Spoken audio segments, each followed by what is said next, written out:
Hello,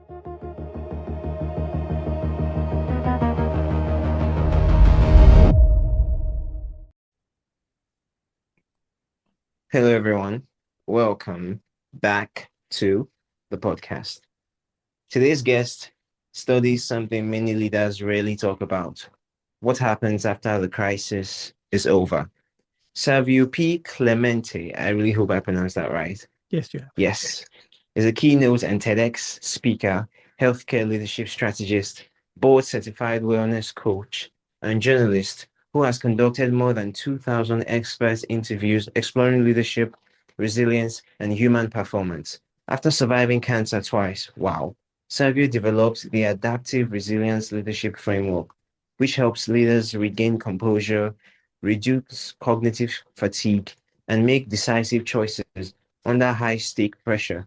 His work focuses on helping executives move from survival mode back into clarity, alignment, and strategic leadership. Savio, welcome to Thought Atlas. It's a pleasure to have you. It's a pleasure being here, Blessed. Thank you so much for the opportunity. Wonderful. So, Savio, usually on Thought Atlas, I and my listeners, we want to get to know more about our audience, aside our guests rather, sorry. Aside your accolades, your achievements, and your expertise, we want to get to know you more as a person. So you can tell us more about yourself. What's your favorite color, your favorite food, your hobbies, anything to just get to know you better.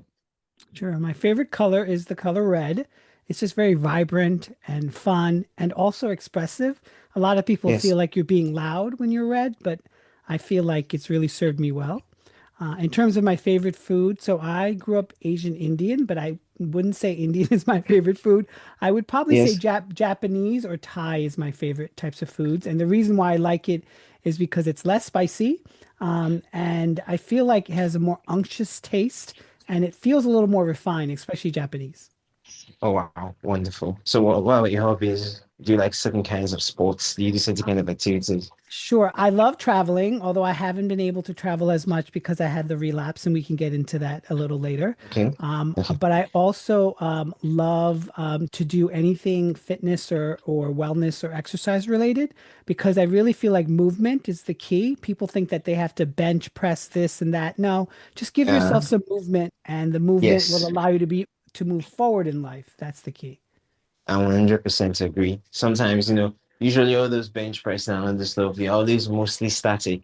So Yeah. movement is actually very important. Sprinting, running, jogging, that sort of stuff. Anyways, Exactly. let's get into the interview proper. It's a pleasure to meet you, and thank you so much for telling us more about yourself. And of course, we've gotten to know you. Now let's get into the interview. Life after the crisis. Your work focuses on what happens after the crisis ends. Why do so many leaders struggle during that phase? I think for the most part, it really boils down to this idea of identity, that once the crisis hits, you have to reorientate yourself or figure out for yourself who is leading this particular initiative, who is actually driving the quote unquote internal operating system that we have, and Yes. who is actually making the choices that impact and affect other people's lives. When you're a leader, people think a leader is only someone in a corporate setting. No, a leader is someone who actually people follow for guidance on how to be. And so a leader is someone who informs not only themselves and their team and the larger organization, but it also informs their community, their family. And that's a big job. Yes, yes, yes. Thank you so much for that response, Savio. So, Savio, you talk about leaders whose nervous systems remain in survival mode even after the emergency is over. What does that look like in real life? Sure. So I have a framework called the Adaptive Resilience Framework, and it posits that most leaders wait until they're overwhelmed to respond. But the framework is designed to help spot those early stress signs and to convert them Yes. into actual clarity, turning really metaphorically lead into adversity into gold. So it's really about navigating what the relapse taught me, which is having that clarity under pressure, which isn't really optional.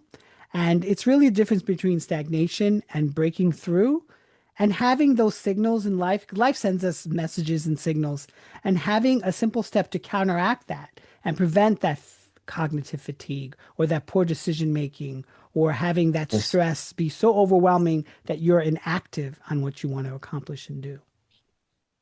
Thank God that you mentioned cognitive fatigue. I've actually experienced it, in some sort, but not that much, but to some extent. So, how do you think cognitive fatigue could affect, judgment and leadership performance? Sure. I can just really mirror exactly what happened to me. So we didn't really talk about the relapse. So I was diagnosed initially in 2014 with lymphoma, stage 3. I was Yes. 10 years in remission. And then this past June of 2024, I unfortunately had a relapse. I had to go through a series of steps, Oh my God. 16 months of treatment, which included chemo, stem cell harvesting, stem cell transplant, 29 days in the hospital. I had to go to Yes. the ICU to get a norepinephrine. Then I also did 5 months of immunotherapy and then 4 months of physical therapy. And then on top of this, because I'm a board certified wellness coach, I also did a whole bunch of integrative modalities because I wanted to feel balanced and alive again and Yes. and have vitality again. So I think when it comes to having that aspect where disruption comes or adversity comes or anything that's impeding your ability to move forward or to a large degree get back to performance, right? Get back to what you were doing before, you have to Yes. first look at what's happening within yourself. So, in other words, I tell people always to do it. Just do a tally. Just do like write down exactly what's impeding your progress and what it is that you want to have clarified, and then do a reverse engineering of that. Try to figure out for yourself how can you better adequately support yourself. So you can do many things personally. You can do breathing exercises, very simple. You can find many of them online. You could also be try to be more present. So you could know where your feet are grounded and be more alive in that instance. You could also Yes. journal. You could also, now we have AI, so you could actually use AI as a mirror and a reflection point as to kind of what you're thinking, so that you formulate things and it's more clear. Wonderful. Thank you so much for that response, Savio. Also, Savio, I'm so sorry about the relapse. Honestly, after surviving cancer twice and now this happened again, I am so, so sorry. And I'm actually glad to see that you're looking okay. You don't even look like someone who, who has anything going on. I know that in of itself may not necessarily be it isn't a bad thing actually, but then again, I'm so sorry about what happened. And I'm so happy that you're feeling better. And I really, really hope that the treatments are going well and you're recovering, right? Yes, yes. So I appreciate that, Blessed. Thank you so much for your sentiment. Yes. So after doing all those treatments, I did get a scan, and fortunately, it's a complete response, which is it's also called complete remission (CR), but Yes. I choose the word complete response. So I had a complete response to treatment. Everything looks okay. Of course, you still need to get scans, so I have them coming up. I feel okay. I have a little bit of neuropathy in my toes. And then, unfortunately, because of the chemo medications, they do cause some heart issues. But fortunately, they're not debilitating heart issues. So I'm doing fine in that sense generally. And then, when you have a stem cell transplant, most people don't know, but they Yes. actually tell you that it's a medical rebirth. And I was like, what are you talking about? They're like, yes. It's actually we count the days after your stem cell transplant's given. So now you have two birthdays in the year. So I'm like, oh, now I have Oh two wow. presents for the year. That's wonderful. That's Yeah, wonderful. thank You, you. you have to just appreciate the wonders that modern medicine does for all of us, and it's absolutely Absolutely. wonderful. And I'm so happy that you were opportune and you were fortunate enough to have, to have this treatment available to you. Thank you. Thank God, essentially. We're so happy Well, and well, thankful yeah, to you, darkness. I tell people all the time I'm in a country, fortunately, in the US where this is available to me, right? So many other people in Yes. different countries, and maybe my parents from India, some of them don't have access to that or even the means for that. So I'm very grateful for the healthcare industry, and that's why I'm in that industry as a healthcare leader, as someone who is a strategist, and as someone who does keynotes on the topic. Yes, thank you so much. Thank you so, and we're fortunate enough, and we thank God for everything. So, you've personally survived cancer twice. How did that experience reshape the way you understand resilience? Now, before you answer, first off, I want to kind of like tell you, I mean, I know what I don't necessarily know what it is like to experience cancer, but I'm just trying to wrap my head around it, trying to imagine, imagine the first time someone tells you, "Oh, you have cancer." I can't even imagine what your response or what you're going to feel like. Then imagine again after going through all the treatments, all the procedures, and it goes away. You go for checkup, and they're like, "You know what? I think you have it again." Oh my God, I can't. And now a third time, honestly, Savio. And when we started this podcast, the way you joined, I was like, "Oh wow."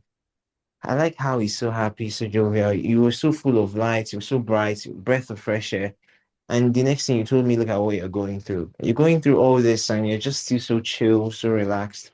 My God, I know people that are not even going through quarter of what you've experienced, and they want. Oh my! In fact, sometimes when they come around you, it's as if you are the one experiencing what they're experiencing, and it's just mind blowing. So honestly, Savio, I know and I pray that you'll be able to get through all this and come out on the other side whole and okay and perfectly well and fine, and it will never happen again.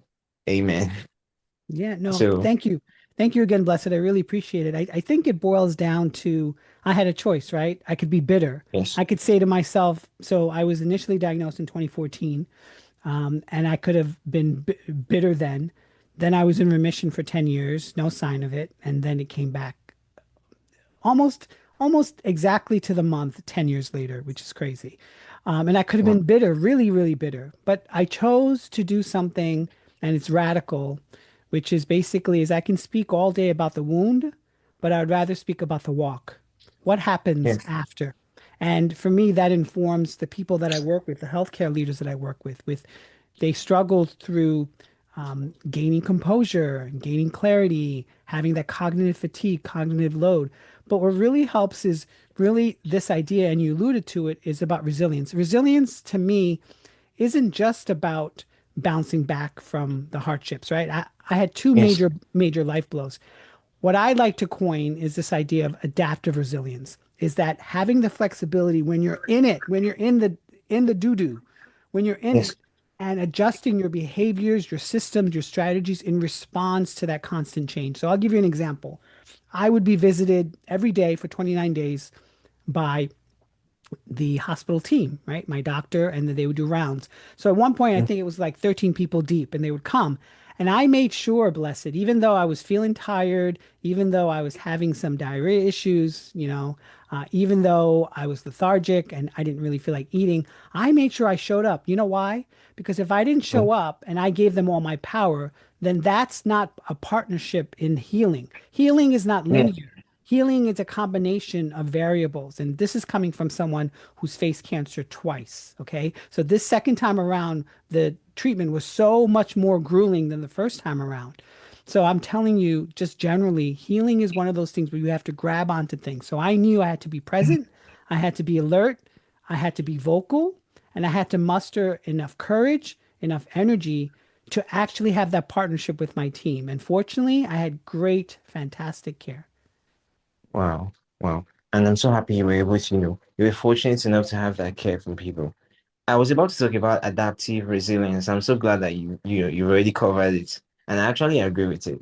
People think it's not just because you can be resilient for certain things, and when something else adds on top or something else entirely happens, then you notice that the level of resilience you need for this stuff is way, way different from the resilience you had for the previous one that was happening.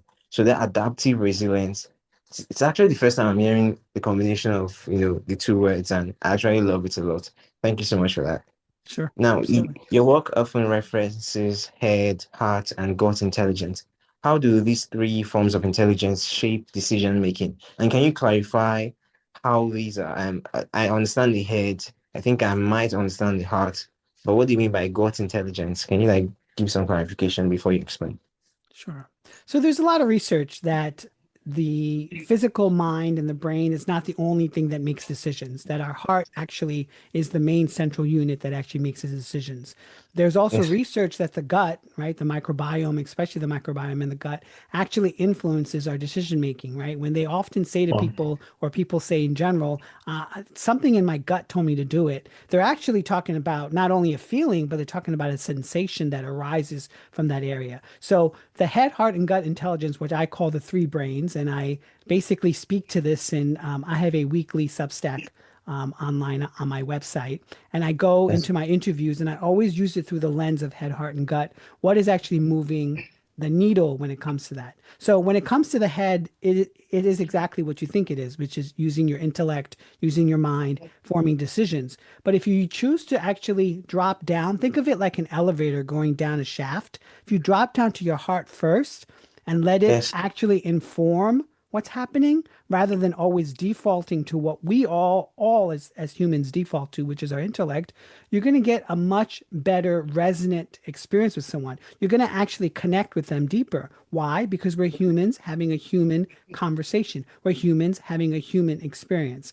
And so that's what I mean by that. And then with that, is all the things that I've learned in my studies, in my trainings, in my experience, in my work life, and also my lived experience, which is the idea of Yes. self-regulation, right? How do you regulate yourself? How do you regulate your nervous system? How do you go from fight to flight to rest and digest? What do you actually do? Yes. So there's breathing, there is sort of being grounded as to where your feet are. I mentioned some of these things earlier, but that's really the crux of it. It's this idea of positive psychology. Instead of saying what's wrong with the situation, which there's a lot of things wrong in life, is to say, well, what can I do that's positively geared that can allow myself to be better than what I'm complaining about?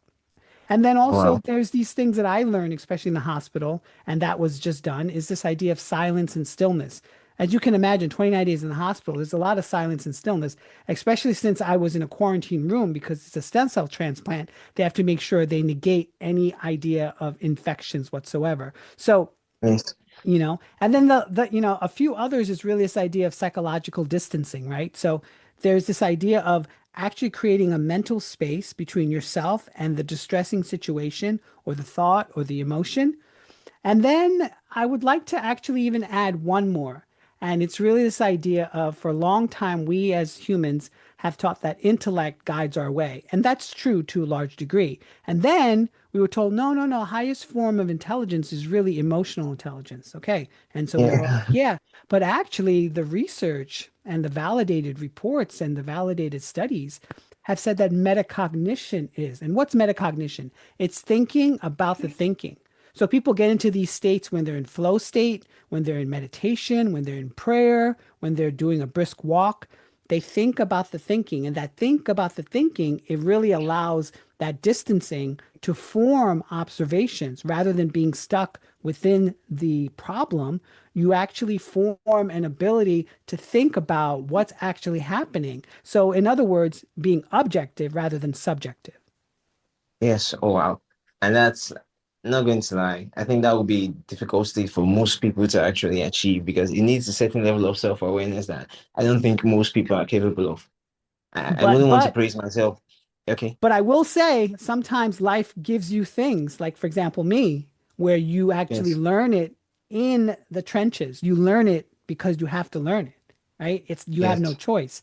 So I'm not saying mine is an extreme case, and some people's it could be not as extreme, but I urge everyone to explore that side of yourself because it's very important to do so. Yes. Thank you so much for that, Savio. I think I'm going to try and learn something of this sort to see if I can think about me thinking. Wow. Just thinking about that puts my brain on overdrive. But you know what? I'm going to start now and eventually it's going to get easier. So, Savio, you've interviewed more than 2,000 experts. Oh my God. I don't even think I've met 2,000 people in my life. I've lived about 26 years now because I'm currently 26 years old. I don't think I've met up to 2,000 people. This is just mind-boggling. Throughout your career as a journalist, you interviewed so many people. Now, what patterns have you noticed about how people navigate adversity? Mm. So I've been fortunate to interview that many people. Sometimes they are just regular people who, did the grind and figured out a way to create something in life, right? Yes, Then I also talk to people who are super successful, like millions and billionaires. And then I talk to celebrities like Venus Williams and Ice-T and Carson Kressley, yeah, and talked about how they view it. And the golden through line that I've seen from all of them is that we all struggle with this idea that we need to perform in order for people to accept us. And to a Oh large wow. degree, that's very true. But to a greater degree, I think what ends up happening is we end up performing for ourselves and we actually do ourselves a disservice because we don't allow ourselves to feel that we're connected to ourselves. And so this dovetails beautifully in my TEDx talk. I did a TEDx talk before my relapse. It was called 7 Minutes to Wellness: How to Love Your Inner Stranger. And when people ask me that title, they're like, what are you talking about, inner stranger? And I'm like, actually, I did it on purpose. I wanted you to figure out for yourself what that meant. So when I start my TEDx talk, without giving it away, people can view it Yes. online, or they can search YouTube, is I asked a simple question. Have you ever looked at the mirror and didn't see the reflection staring back at you? What did that actually cause for you? And people are like, oh, I get it. And so, for example, for me, my inner stranger is really like that child that was always trying to find their place in the world, to always find groundedness, and to always Yes. find that I felt like I was displaced. To another person, they told me that their inner stranger is that version of themselves that they just can't seem to reach. They can't be that professional version, or that, or like that family member who wants to be a model, brother, sister, or parent. And so Yes. really different things to different people. And so in the TEDx talk, I have a very, very simple framework, and I base it off of the word aloha. We all know in Hawaiian, aloha means hello. Yes. And Hello. so Yeah. the framework is an acronym, and A stands for acknowledge. So acknowledge where you are. Don't pretend, blessed. Just really, really acknowledge where you are, the good, the bad. Just lay it all out there. Yes. L stands for listening. So listen to your inner self. Now, most of Hawaiian healing comes from this term called Huna healing. And Huna healing, there's a derivative of that called Ho'oponopono. And Ho'oponopono is really just four phrases. And basically, it's just about saying that you love yourself, you forgive other people, and you're willing to move forward with that same energy. But Huna healing also teaches one key element. They teach this idea of talking to the body, talking to the different body parts. So whether that's head, heart, and gut, or anything else, and actually having a conversation with it. And I know it sounds strange. I don't expect anyone to do this in public because people would think you're strange. But if you Yeah. do that, you actually realize that your body is sending you signals, it's sending you messages, it's sending you patterns. And it's for you Yes. to try to figure out what that is. O stands for opening. So open yourself up, no matter what your belief system is or whatever. Just be curious enough to open yourself up to this. H stands for harnessing. So harness whatever you gained. Don't try to like make concessions for this or that. Actually, be really focused and intentional about that. And then A stands for acting. Have the courage to just act upon what you discovered about yourself. Because the best relationship we'll ever have is not with a lover. The best relationship we'll ever have is not with a parent. The best relationship we'll ever have, not with a sibling. What is it? It's with yourself. What's wrong with yourself? Yes. Wonderful. Thank you so much for that response, Savio. That was wonderful. Because Savio, many people think resilience simply means being tough. How would you define true resilience? Mm. I think resilience was coined a long time ago because there was a necessity in society to be tough, right? Men were Yes. men, women were women, and Mm. you had to have your place. And I think now, thankfully, the world is changing, unfortunately, due to things being exposed, that we realize that we all have both the feminine and the masculine. Some people have more, some people have less. And so Yes. when resilience was coined, it was always mostly masculine dominated or male dominated for a reason, because the toughness, the grit, those were the things that carried you through. But now we come to realize those aren't. Why? Because those are just masks. They're not really true strength, true inner fortitude, true Yes. stamina. Those things have to be cultivated over time. Those things cannot be given. It's not a slot machine where it could just dole out the information. And so Yeah. true resilience, coming from someone like myself, who's now a two-time cancer survivor, which, by the way, is a title I never thought I would ever have, nor I ever Wow. thought I wanted, but here I am. And so true resilience is actually facing the discomfort and still going through. That is true resilience. And with that is what I mentioned earlier, which is adaptive resilience, is when you're going through it, you're not trying to fake it to make it, you're actually living it. You're actually Yes. experiencing it. You're actually touching it. You're actually moving through it. That's what adaptive resilience is. Wow, wonderful. Thank you so much for that response, Savio. So, Savio, we live in a world that's filled with so much uncertainty. Uncertainty has become a very constant thing in today's world. So, how can leaders maintain clarity when the future is so unpredictable? Yeah, we're going through disruption, right? We're going through Yeah. adversity, either social disruption, political disruption, no matter what country you're in. We're also going through technological disruption with AI. And so these are things I speak of, especially in my keynotes, where Yes. I can talk the technical jargon, right? Preventing costly strategic reversals. In healthcare, leadership, that's really big. And what does that actually mean? That actually means that a practice was adopted, but they found out it was no better than the standard of care. Then I talk about post-crisis momentum, right? So innovations that adopted things during the crisis, like COVID-19, and then Yes. the organization had to improve upon it, which then resulted into return on investment. And then the last one is this idea of ramp, right? In healthcare leadership, this idea of Yes. recovery and patient delays. How do you get back to that normalization?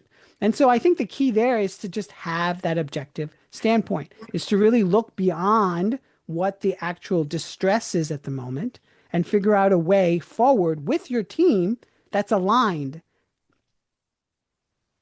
Wonderful. Thank you so much for that response, Savio. So, Savio, I want to take a little bit of a breather. I have a sort of rapid fire questions I want to ask you. Okay. You can either answer with a phrase or a sentence. So, the first one is strategy or intuition. Uh, oh my gosh. You can pick both. That's available. I would say a hybrid just because I do believe the way we think and feel and move, which is It's basically intuition, needs to be coupled with strategy. Otherwise, it doesn't sit. It doesn't, there's no weight to it. But then again, if you just have strategy alone, then sometimes the heart's missing yes. and the emotion's missing. It's almost like, oh, there's a question I even wanted to ask. Leadership conversations often focus on strategy and results. So I wanted to ask you, why is it so important to talk about the human side of leadership? And you just kind Oh. of like, touched on it when you answered this rapid fire question. You know what? You can give us just talk about it a little bit before we go back to rapid fire. Yeah, I think it's extremely important. If you asked me this 2 years ago, I probably would say it is important, but not as important. The reason why it's so important now is because AI has come into the mix. Now Yes, people are actually negating AI, or some of them don't want AI because it's taking away jobs, it's doing this, it's people are saying that it's AI slop, it's taking away brain power. But what people have to understand, it's just an invention. At the end of the day, we as humans have to take personal responsibility. So the human side of yes, leadership is about humans with their brain capacity and their heart capacity and their gut capacity, right? And yes. all the learnings and all the trials and errors and all the tribulations and all the successes and all the failures allows an informed way of moving forward. Otherwise, it just becomes rote, and AI can do that in a heartbeat, in a second, in a minute. Oh, wow. And that's the thing. And the thing is, the fact that AI has no humanity, it kind of just churns out information in a way that doesn't necessarily make sense. Like if you tell AI to help you do something, sometimes it will give you results that you'll be like, are you serious? What is this? You'd have to like make edits, make changes to make it feel more human, more relatable, essentially. Yeah. Anyways, But let's go on back to okay, yeah, but please no, continue. no, I just want to make one point is that I'm someone who's pro AI, but I'm someone who is ethically pro AI. In other words, you have to use it ethically that suits you and also suits our brotherhood and sisterhood of the world because we are Yes, all we have. There's nothing else available to us. We can't yes. escape, we can't escape the planet, at least not now. Yeah, facts. And even if we do escape the planet, I mean, imagine you meet an alien and you don't expect them to just accept you all of a sudden. Oh my God, it's an alien. Hey, come and stay with us. No, definitely not. So Exactly. at the end of the day, we all have each other, and we need to acknowledge that fact. So back Exactly. to the rapid fire question. Calm or intensity? Oh, calm, for sure. And I'll tell you why. I actually just did a piece with someone who actually has horses, and the horses do artwork, believe it or not. And I actually wrote about it in both LinkedIn and my Substack newsletter. Yes. And it's about self-regulation, that horses actually react to who is in front of them. So if you are Yes. Wait, wait. dysregulated, I think, sorry to interject. I think I know her. Is it Kasia Bukowska? no, Oh, no, okay, okay, no. Her name okay. is Trisha Sibirisa, Okay. I wrote about the fact that horses actually mirror what you do. So there's actually Yes. there's an unknown, unspoken, basic knowing when you're working with horses is that you have to show up regulated or you have to show Yes. up focused. If you show up unfocused, unregulated, the horse actually, to some degree, bleeds into that and performance, and sometimes it can be dangerous.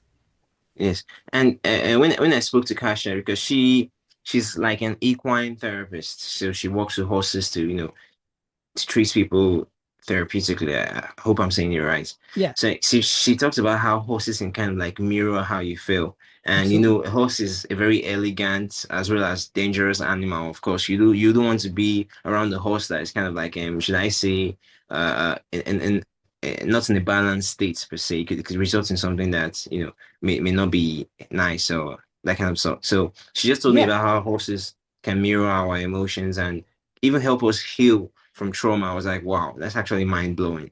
And Although I've and you know never, what's yeah, you know yeah, what's also interesting is, for example, elephants, not that a lot of us are around elephants, but elephants are the opposite. Elephants, when you're around them, you're more calm. Why? Because they themselves are very calm. well, I am, and The only yes, time they get agitated is if someone is coming to threaten them to some degree. But they're just calm. I mean, there's a video online that two lions are attacking the elephant. The elephant just shoos them away. It just wow, doesn't really care. wow, wow. And to think, do you know how majestic the elephant is? Such a powerful, gigantic animal, and it's so chill. It's actually Absolutely. mind blowing. Yeah, absolutely. Okay, so the next one is head or gut decision making. I would say head or gut, no heart, right? So I would Mm. say gut. And I'll tell you why. Even though we have Yes, to rely on intellect, right? Even though yes, intellect informs our decision making, even though intellect allows us to make connections off of the data that we get, it leaves it cold sometimes, and it doesn't allow anything generative to come from that. Whereas gut allows you to actually work with it. You're actually to some degree looking through and examining and formulating. So there's more of a method rather than the intellect, which seems more data driven. And data is yes. great, but data, if not applied, it's just noise. Yes, yes, I agree for a fact. I mean, if you remember back in school, we had statistics, which is basically just a way of, organizing data. So Exactly. definitely, if you don't organize data, it's just noise. Now, one word that defines resilience to you. Um, at just one word, um, I would say presence.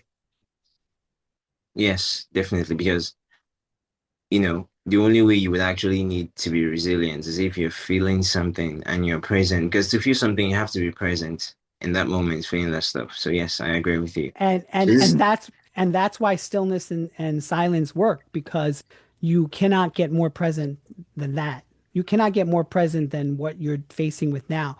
But a lot of people like to disconnect or disassociate or disengage. And that's where yes, the problem happens, because you're not taking into reality. Now, this is also based upon the fact that you have to look at what's happening to you. There's a philosophy to it, correct? Some people yes, view it as poor me and this is happening and it's the worst thing. And yes, it is terrible. And poor you should be part of it. But there's the other side of it is, okay, this is happening to me. I need to face it. I need to deal with it. I need to feel into it. I need to live it. And then I need to get the help that I need in order to move past it. And I think that's a more healthier way to view it rather than the other one, because the other one just keeps you stuck. Not only keeps you stuck, but it doesn't give you a way out. You keep repeating the same cycles over and over again. And it does no good. It doesn't afford you anything positive. So once again, it goes back to what I said. I can either just live in the wound or I could be in the walk. oh, wow. Thank you so much for that clarification, Savio. That was wonderful. Savio, this is my final question before we wrap up for today.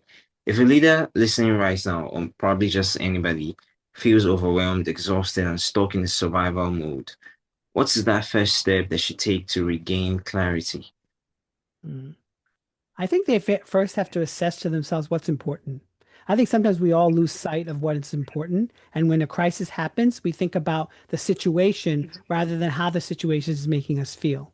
So the first key is to assess for yourself in a truthful, honest way what is the impact for yourself and what's going to be the impact for your team, and obviously what's going to be the impact for the larger organization. Because once you gain Yes. clarity on that and once you gain focus on that, it's a lot easier to move forward because then you're not caught up in all the blame game or all the negativity or all the biases that usually are associated with a crisis.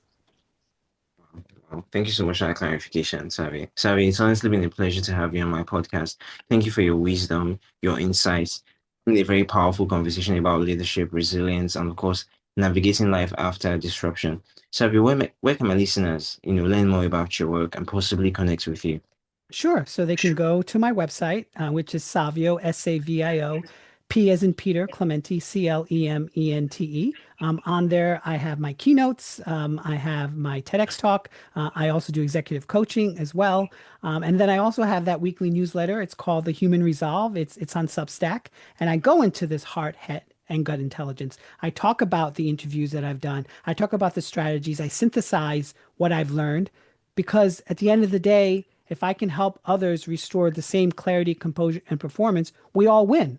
So Yes. that's the goal. And then social media, on all social media sites from TikTok to Twitter to Instagram, I'm at the Human Resolve. Wonderful. For everyone listening, please don't forget if you want actionable insights on resilience, leadership, and high stakes decision making, don't forget to subscribe to Savio's newsletters.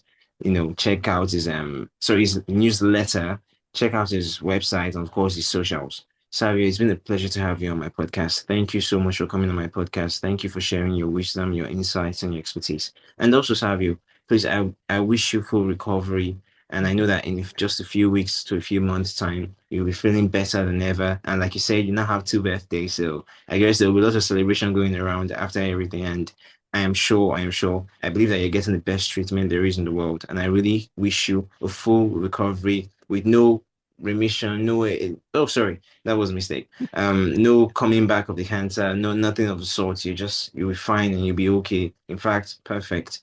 And also, thank you so much for coming on my podcast, sharing your insights and your expertise. It's been such a pleasure to have you.